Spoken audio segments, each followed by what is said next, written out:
Heboh video pria di Lampung Utara nikahi dua wanita sekaligus. Sebuah video beredar di jejaring media sosial, berisikan pernikahan seorang pria dengan dua wanita bikin heboh Lampung Utara.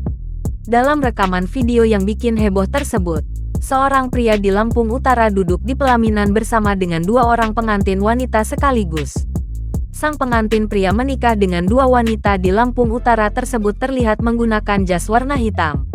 Selanjutnya memakai kopiah warna emas, yang senada dengan kain sarung dipakainya. Sedangkan seorang pengantin wanita yang sebelah pria, menggunakan kebaya warna putih.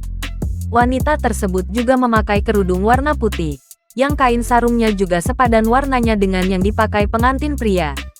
Selanjutnya, pengantin wanita yang berada di sebelah kanan, menggunakan jilbab warna merah toska. Kebaya yang dipakai berwarna putih, dengan menggunakan kain tapis. Terdapat juga sebuah foto yang bertuliskan urawan pernikahan. Ketika dihubungi Camat Abung Pekurun, Bauhari mengatakan kejadian tersebut benar adanya di Lampung Utara, namun bukan di wilayah Abung Pekurun. Video serta foto yang beredar tersebut benar adanya.